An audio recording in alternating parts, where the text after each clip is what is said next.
A key member of Israel's war cabinet has accused Prime Minister Benjamin Netanyahu of not telling the truth about the military goals in Gaza. Mr. Netanyahu has publicly rejected the U.S. push for a future Palestinian state and insisted the offensive would continue until complete victory.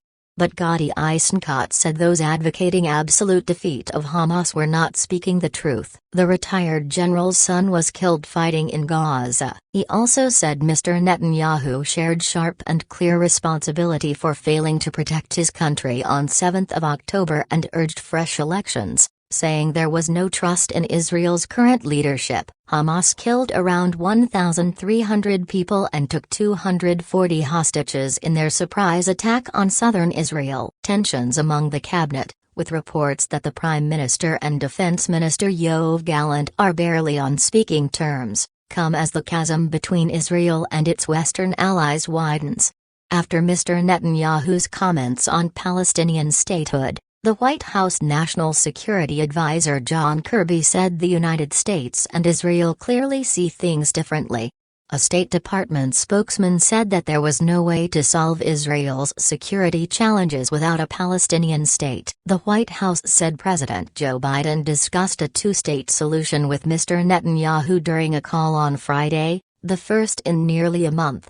Later Mr. Biden spoke to reporters in Washington and when asked by one if a two-state solution was impossible with Mr. Netanyahu in office, he replied, "No, it's not. There are a number of types of two-state solutions. There's a number of countries that are members of the UN that don't have their own militaries," Mr. Biden said. But Mr. Netanyahu has spent his career resisting a Palestinian state and just last month boasted that he was proud to have prevented it. The timing of yet another rebuttal of the Biden administration will heighten a sense of his growing international isolation, as deaths in Gaza near 25,000, according to the Hamas-run health ministry. The U.S. has repeatedly tried to influence Israel's military strategy during this conflict, urging more precision-guided attacks in Gaza as opposed to the blanket airstrikes, delaying or abandoning the ground invasion and engaging in meaningful talks on a two-state solution in which Israel would neighbor a future Palestinian state, with a role for the Palestinian Authority. But the calls have often been rejected by Mr. Netanyahu during tense meetings with U.S. officials, deepening the frustration in some American circles over President Biden's unconditional support for Israel.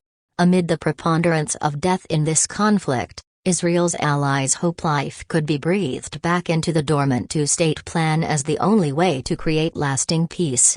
But Mr. Netanyahu's comments appear to show he wants quite the opposite, a position he undoubtedly hopes would be more in line with a future administration of Donald Trump and which could have been timed to give his old American friend red meat to rally his pro-Israel supporters in a U.S. election year.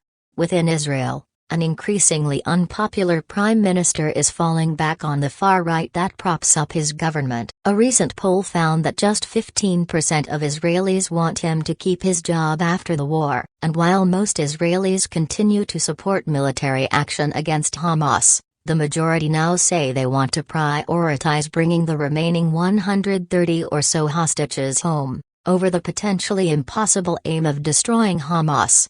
His latest comments on a future Palestinian state are also a repudiation of Arab attempts to mediate in the conflict. Saudi Arabia has dangled before him the prize of normalizing ties with Israel as part of a ceasefire deal that includes a two-state solution.